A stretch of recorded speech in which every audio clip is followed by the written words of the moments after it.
দর্শক, আপনাদের সবাইকে জানাচ্ছি মেট্রো সেম টু দা পয়েন্টে। সাম্প্রতিক বিষয় নিয়ে চ্যানেল আইয়ের বিশেষ আয়োজনে আপনাদের সাথে আছি আমি সানজিদা তন্নি। গত 5 আগস্ট ছাত্র জনতার গণ অভ্যুত্থানের মধ্য দিয়ে যে সরকার তৈরি হয়েছে, এরপর এই অন্তর্বর্তীকালীন সরকার একটি সংকটের মধ্যে আছে। সেটি হচ্ছে অর্থনৈতিক সংকট। অর্থনৈতিক সংকটের কারণ হচ্ছে বর্তমান সময়ে বাংলাদেশে রয়েছে বিদেশি ঋণের বিশাল বোঝা। দুর্বল ব্যাংকগুলোকে প্রায় 22,500 কোটি টাকা ছাপিয়ে দিয়ে তাদেরকে টিকিয়ে রাখা হচ্ছে। এরকম একটি পরিস্থিতিতে আজ আমরা আলোচনা করব শেখ হাসিনার ঋণের বোঝা। আলোচনার জন্য স্টুডিওতে আজ রয়েছেন আব্দুল আওয়াল মিন্টু, সাবেক সভাপতি এফবিসিসিআই, ভাইস চেয়ারম্যান বাংলাদেশ জাতীয়তাবাদী দল বিএনপি। শুভেচ্ছা এবং স্বাগত আপনাকে। আলোচনাটি শুরু করতে চাই, যেমন বলছিলাম, বিদেশি ঋণের বিশাল বোঝা বাংলাদেশের ঘাড়ে। শেখ হাসিনা সরকারের আমলে 15 বছরে ঋণ বেড়েছে প্রায় 262%। এরকম একটি পরিস্থিতিতে আমরা এই ঋণ থেকে কিভাবে উত্তরণ হতে পারি এবং আমাদের সামনের ভবিষ্যৎ কি দেখছেন? আপনাকে ধন্যবাদ। প্রথমে আমি বলি, যখন আমরা ঋণ বলতে তো শুধু বৈদেশিক ঋণ বোঝা না, দেশি ঋণও বোঝা। তো বৈদেশিক ঋণ আমার মনে হয় না বাংলাদেশে আমরা এখন পর্যন্ত রিয়েলিস্টিক টার্মে আমাদের টোটাল ঋণ কত দেশের সেটা এখনও আমরা জানি। কারণ সরকার যে ঋণটা দেখাচ্ছে, ধরুন এই মুহূর্তে বলতেছে প্রায় $104 বিলিয়ন সরকারি বৈদেশিক ঋণ। এখন এই ঋণটা কিন্তু এখন থেকে 10 বছর আগে ছিল মাত্র 32 থেকে 35 বিলিয়ন ডলার। এখন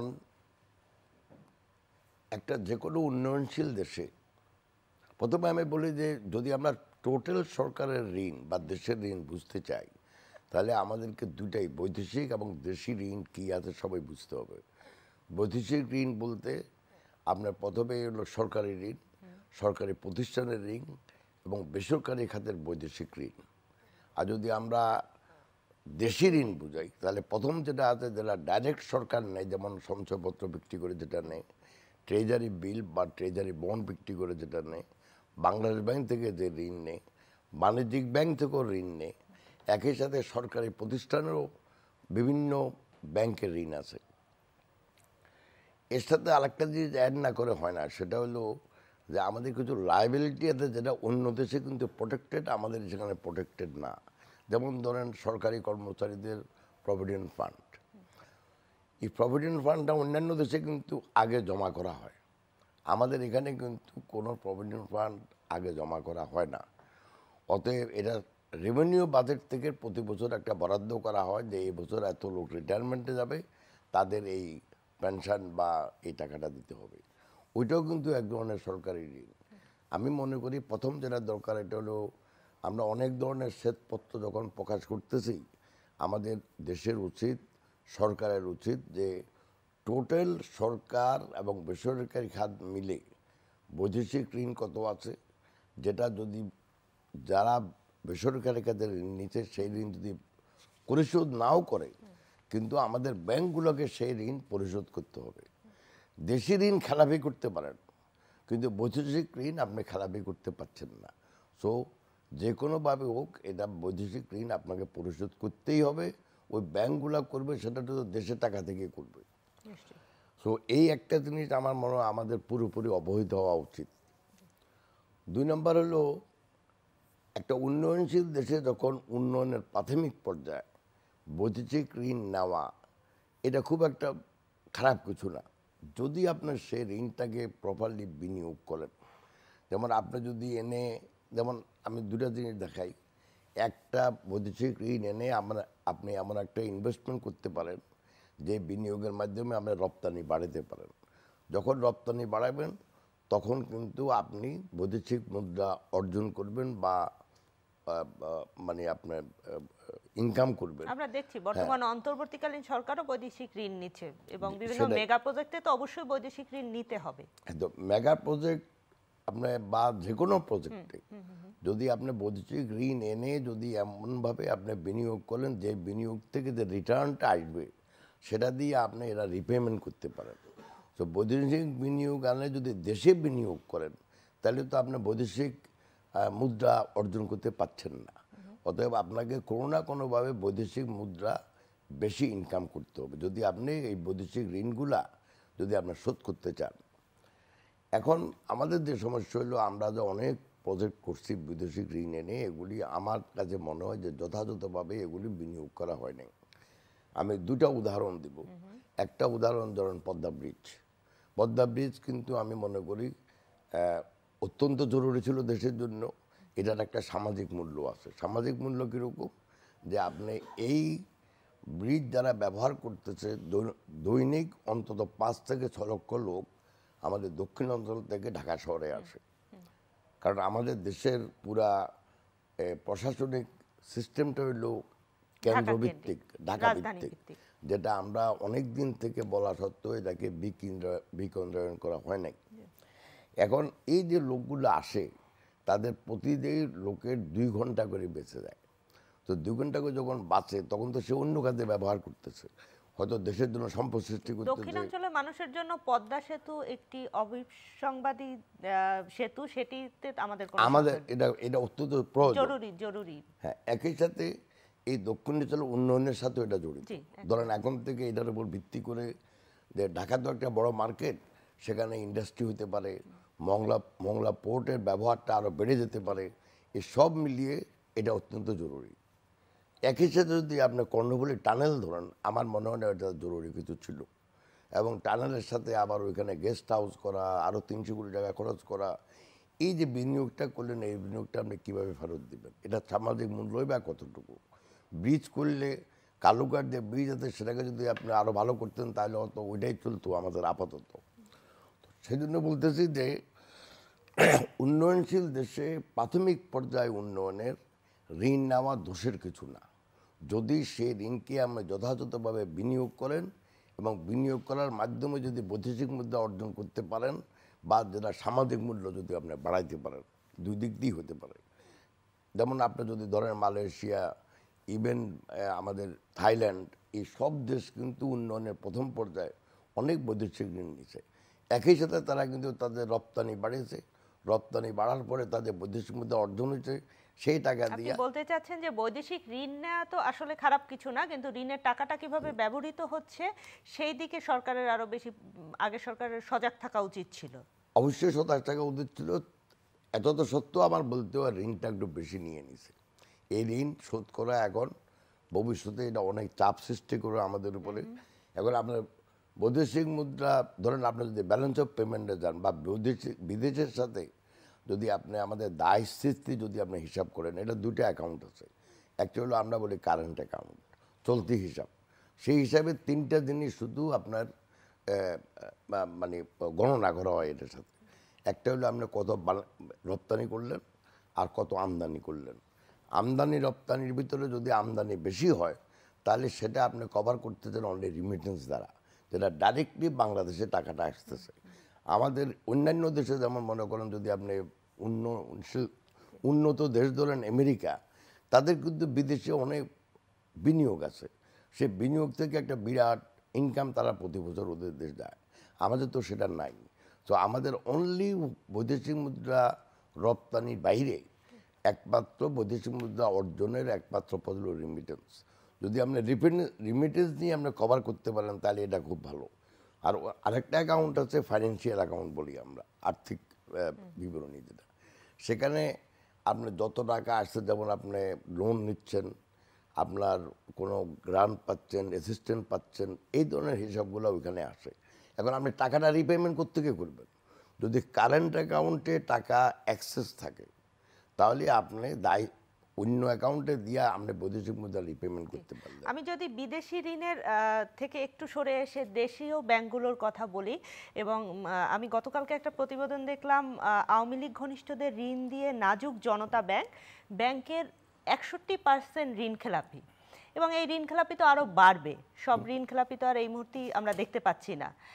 এর বাইরে হচ্ছে দুর্বল ব্যাংক রয়েছে, 5টি দুর্বল ব্যাংকে প্রায় 22,500 কোটি টাকা বাংলাদেশ ব্যাংক ছাপিয়ে দিয়েছে।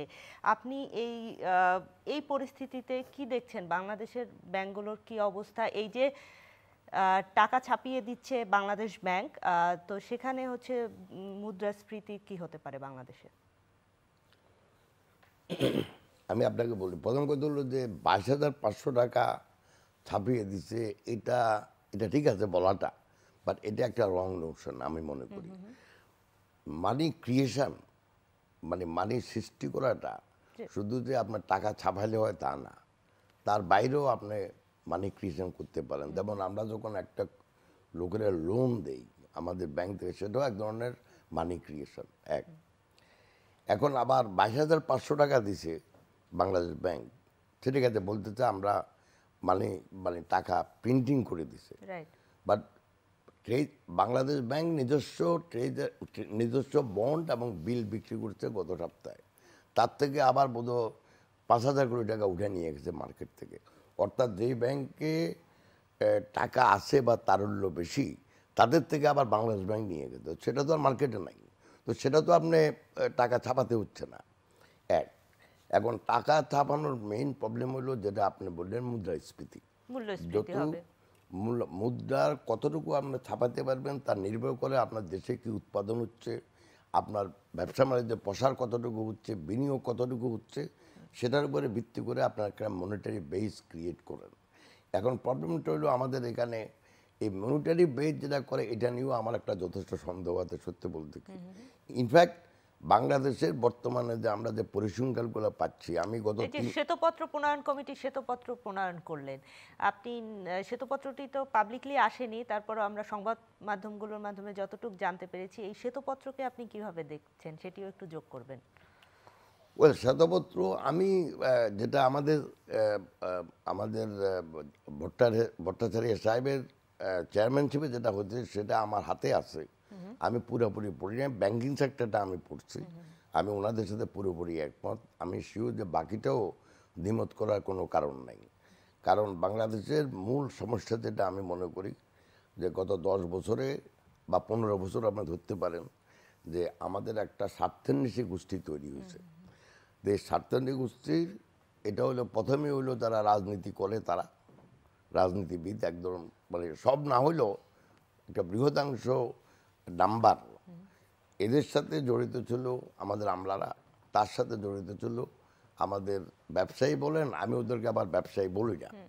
ওরা জিজ্ঞাসা করলে বলবে যে টুকটাক ব্যবসা করে, কিন্তু ওরাই হইলো দেশের মূল টাকাটা অর্জন করছে, বা টাকাটা তারা যেভাবে বলেন লুট বলেন, লুণ্ঠন বলেন, আপনার যেই ভাষা ব্যবহার করেন লুটপাট করছে। লুটপাট করছে। আমিও মনে করি তাই। তো এই তিনটা গোষ্ঠীর ভিতরে এমন একটা স্বার্থান্বেষী গোষ্ঠী বাংলাদেশে তৈরি হয়েছে, তারা যেতে যাবতীয় সম্পদ তারাই কিন্তু কন্ট্রোল করছে। এবং কন্ট্রোল করছে কিভাবে? এই গোষ্ঠী দেশের প্রতিটি সাংবিধানিক, একদম আমাদের জুডিশিয়ারি থেকে আরম্ভ করে প্রতিটি সাংবিধানিক প্রতিষ্ঠান, প্রতিটি রাষ্ট্রীয় প্রতিষ্ঠান, প্রতিটি বেসরকারি প্রতিষ্ঠান তাদের দখলে নিয়ে গেছে। এই দখলে নিয়ে এবং তাদের কবজায় নিয়ে তারা তাদের জন্য শুধু ব্যবহার করছে। এগুলি কিন্তু সব জনকল্যাণে প্রতিষ্ঠিত, টাকা দ্বারা পরিচালিত, কিন্তু এগুলি ব্যবহার করা হয়েছিল অনলি পর একটা বিশেষ স্বার্থান্বেষী গোষ্ঠীর জন্য, যার ফলে দেশের অর্থনীতি বলেন, আর্থিক ব্যবস্থা বলেন, এই দুরবস্থা।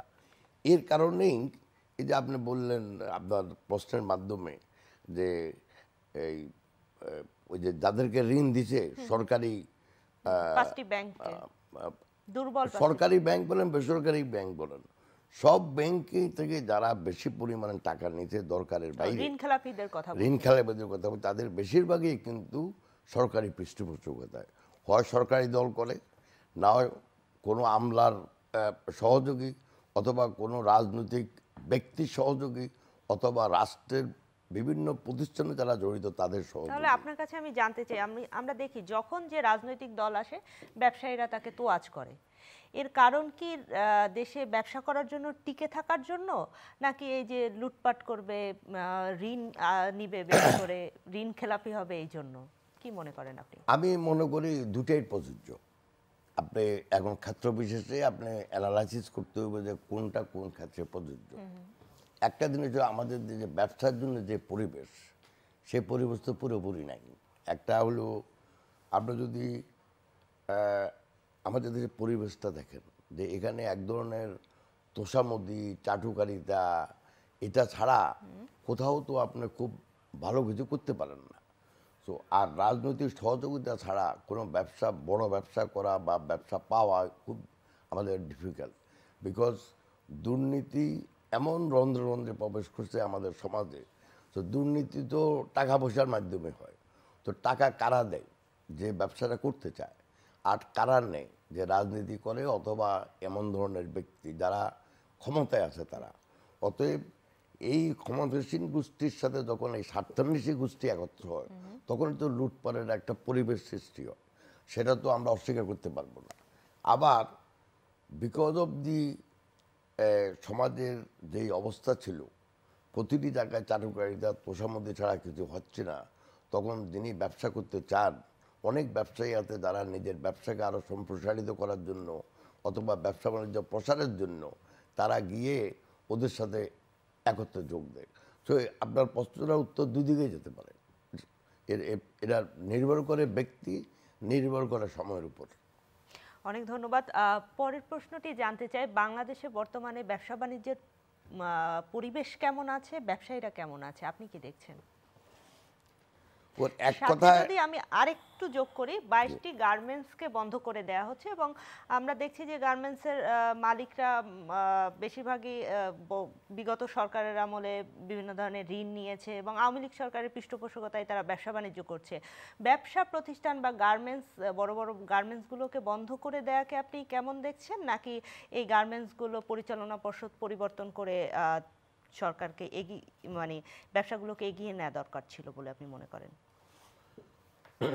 শুনুন, একটা কোম্পানি যদি প্রাইভেট লিমিটেড কোম্পানি হয়, তাহলে আপনি কিভাবে মালিকানা পরিবর্তন করবেন, কিভাবে পরিচালক রিসিভার পরিবর্তন নিয়োগ করবেন? করা যেতে পারতো বা অন্য কোনো পদ্ধতি ব্যবহার করা যেতে পারতো। মানে একটি ব্যবসা প্রতিষ্ঠান বন্ধ হয়ে গেলে তো সাথে সাথে অনেক মানুষের কর্মসংস্থান বিনষ্ট হয়, আমরা জানি।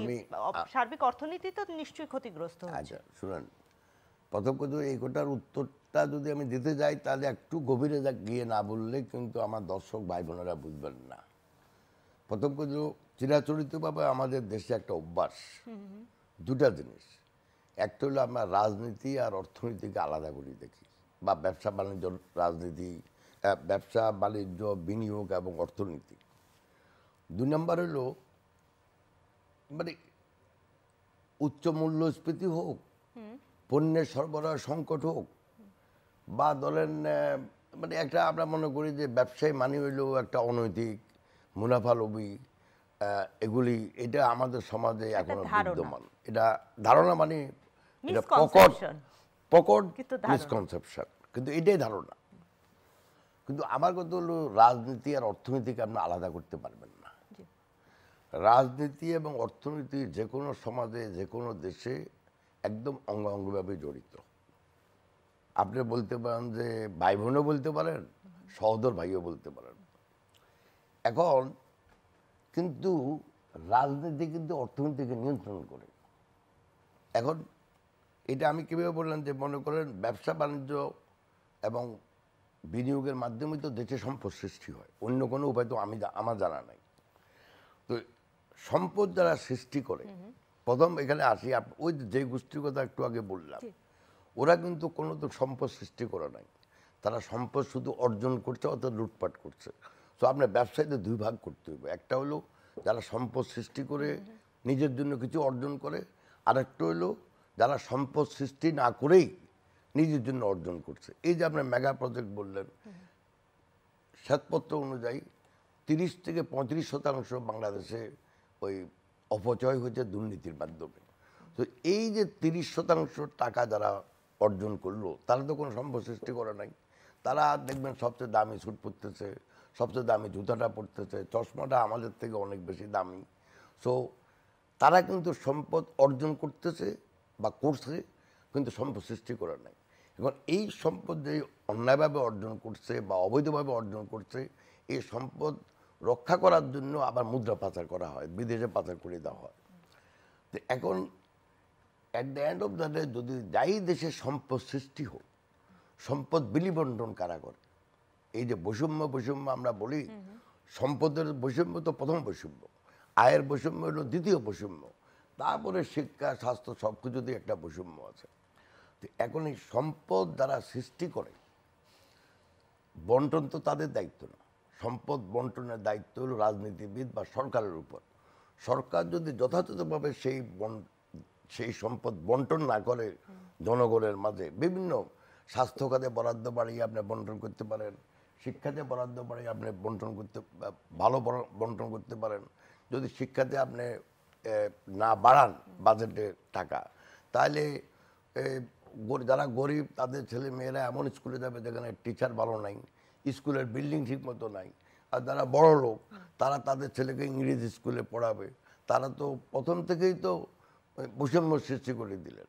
যারা ঠিক মতো লেখাপড়া করতে পারবে না, যারা পুষ্টির শিক্ষা ছোটোকালে, তারা তো সারা জীবনেই বৈষম্যের সৃষ্টি হবে। কারণ তার সারা জীবন শারীরিক স্বাস্থ্য ব্যবস্থাপনা খরচ বেশি হবে।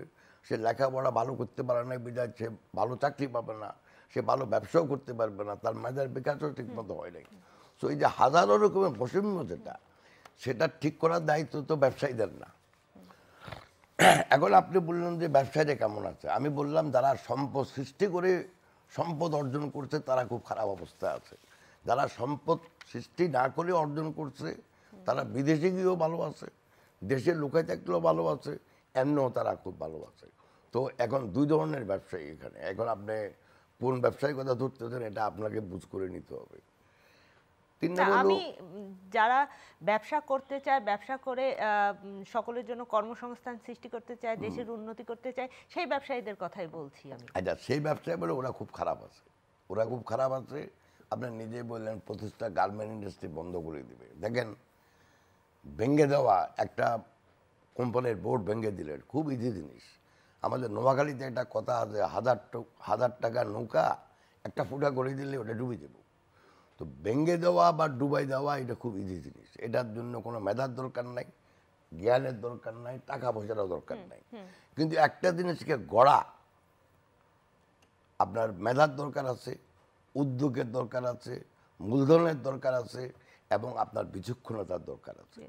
তো আমরা তো গড়ার কথা কেউ বলতেছি না, আমরা শুধু ভেঙে দে, বন্ধ করে দে, এগুলি নিয়ে আমরা ব্যস্ত আছি। তো আমি মনে করি কোনো প্রতিষ্ঠানকে বন্ধ করে দেওয়াটা সলিউশন না। কারণ কোনো প্রতিষ্ঠান নৈতিকও না, অনৈতিকও না। ব্যবসা বাণিজ্য নৈতিকও না, অনৈতিকও না। ব্যবসা বাণিজ্য হলো নিউট্রাল, বিনিয়োগ নিউট্রাল। যিনি বিনিয়োগ করেন, যিনি ব্যবসা বাণিজ্য করেন, তার নৈতিকতার একটা প্রশ্ন আছে, তার চুরি বা লুণ্ঠনের প্রশ্ন আছে, আপনি তাকে শাস্তি দেন। কিন্তু আপনি ব্যবসা বন্ধ করে দেবেন, রিসিভার নিয়োগ করবেন, তার ব্যাংক বন্ধ করে দেবেন, এগুলি কোনো সলিউশন না। এটা করে যেটুকু আমাদের ব্যবসা বাণিজ্য ভালো যাই ছিল খারাপ, এটাকে আরও আমরা খারাপ করতেছি। সো আমাদের একদম খেয়াল রাখতে হবে কোনো বাণিজ্যিক প্রতিষ্ঠান বা মানে উৎপাদনকারী কোনো প্রতিষ্ঠান যেন কোনোভাবেই কোনো কারণে ক্ষতিগ্রস্ত না হয়। জি, একেবারে পরিষ্কার। আপনি বললেন যে রাজনীতির সঙ্গে অর্থনীতি সম্পৃক্ত এবং আমরা জানি যে সম্পূর্ণই একটার উপরে নির্ভরশীল। বর্তমানে না, বাংলাদেশে এটা আপনাকে একটু শুদ্ধ করে দিই আমি। জি, নিশ্চয়ই। নির্ভরশীল না, রাজনীতি অর্থনীতিকে নিয়ন্ত্রণ করে। অতএব অর্থনীতি একটা নিয়ন্ত্রিতভাবে চলে। আর রাজনীতির নিয়ন্ত্রণ কে করে, কীভাবে করে এটা আপনি জানেন। কিন্তু অর্থনীতিটা অলওয়েজ নিয়ন্ত্রিত রাজনীতিবিদদের দ্বারা। বর্তমানে বাংলাদেশের রাজনৈতিক পরিস্থিতি কি, আপনি কি দেখছেন? রাজনীতি নাই, এটা দেখার কি আছে? এখন তো রাজনীতি নাই। না, অন্তর্বর্তীকালীন সরকার তো বলেছে ডিসেম্বরের মধ্যে আমরা একটি সুসংবাদ পাবো, মানে আমরা হয়তো নির্বাচনের রোডম্যাপ পেতে পারি। এবং বড় রাজনৈতিক দল হিসেবে বিএনপি, তারা গতকাল আমরা দেখলাম লং মার্চ করলো ঢাকা টু আখাউড়া। এক ধরনের রাজনৈতিক পরিবেশ তো তৈরি হচ্ছে। রাজনৈতিক পরিবেশ আছে। আমাদের যে সাংবিধানিক যেই মৌলিক অধিকার যেগুলি আমাদের আগে ছিল না, সেগুলি আমরা এখন আমাদের আছে। ওই দিক থেকে আপনি বলতে পারেন যে আমাদের অধিকার আছে। কিন্তু আমরা রাজনীতি কি করব? এখন কথা হলো যে রাজনীতি কারা করে, কেন করে, এটা তো আপনি বুঝেন। তো যে জন্য রাজনীতি করবে, ধরেন একটা জিনিস যে আমরা সবসময় বলি গণতান্ত্রিক সরকার। এখন এটা তো গণতান্ত্রিক সরকার বলা যাবে না। আপনি যেই কাঠামোতে ফেলতে চান, কোনো কাঠামোতে তো এই সরকারকে আমরা গণতান্ত্রিক বলতে পারবো না।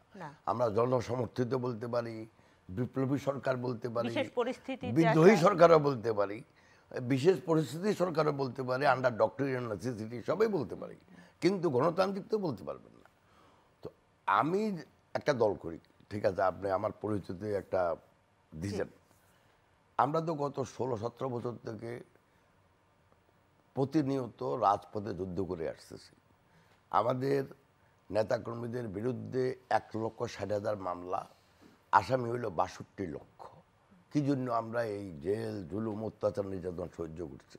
সেটা হলো দেশে গণতন্ত্র প্রতিষ্ঠা করার জন্য, অর্থাৎ গণতান্ত্রিক সরকার প্রতিষ্ঠা করার জন্য। গণতান্ত্রিক সরকারের একটা মাত্র পদ্ধতি, যদি আপনি গণতান্ত্রিক বলতে চান, সেটা হলো একটা অবাধ, সুষ্ঠু, গ্রহণযোগ্য এবং প্রতিদ্বন্দ্বিতামূলক নির্বাচনের মাধ্যমে একটা সরকার প্রতিষ্ঠা করা। যে সরকার হবে জনপ্রতিনিধিদের দ্বারা, যে সরকারের জবাবদিহিতা থাকবে। তো আপনি তো এই সরকারকে বলতে পারবেন না। আর আমরা যে জন্য গত 16 বছর সংগ্রাম করে আসতেছি, আমি মনে করি আমরা এখনো কিন্তু সেই সংগ্রামে আছি, হয়তো আগের মতো না, কিন্তু গণতন্ত্র প্রতিষ্ঠার সংগ্রামে এখনো আছি। বিএনপি আছে এবং যতদিন বাংলাদেশে অবাধ, সুষ্ঠু, গ্রহণযোগ্য নির্বাচনের মাধ্যমে গণতান্ত্রিক সরকার প্রতিষ্ঠা না হয়, ততদিন আমাদের সংগ্রাম শেষ হবে না। জি, বিএনপি একটা দীর্ঘ সংগ্রামের মধ্যে পড়ে গেছে আমরা দেখছি, এবং বাংলাদেশের জনগণও নিশ্চয়ই চায় যে অতি দ্রুত সময়ে, সংক্ষিপ্ত সময়ে নির্বাচনটি হোক এবং আমরা একটি গণতান্ত্রিক সরকার পাই। আপনাকে অসংখ্য ধন্যবাদ আমাদের আয়োজনে আসবার জন্য। প্রিয় দর্শক, মেট্রোসেম টু দ্য পয়েন্ট থেকে আজকের মতো বিদায় নিচ্ছি। আমাদের আলোচক যেটি বললেন, অর্থনীতি নিয়ে তিনি অনেক কথা বললেন, বাংলাদেশের অর্থনীতি নিয়ে অনেক কথা বললেন, এবং অর্থনীতির আমাদেরকে গভীরে যেতে হবে, গভীরের ভাবনাগুলো ভাবতে হবে, দেশের উন্নয়নের জন্য আমাদেরকে কাজ করতে হবে, এবং অবাধ সুষ্ঠু নির্বাচনের কথা যেটি বললেন সেটিও নিশ্চয়ই বাংলাদেশে হবে, এবং যেই বাংলাদেশের স্বপ্ন আমরা দেখি তেমন বাংলাদেশে নিশ্চয়ই আমরা পাবো। সবাইকে অনেক অনেক ধন্যবাদ, সবার জন্য শুভকামনা।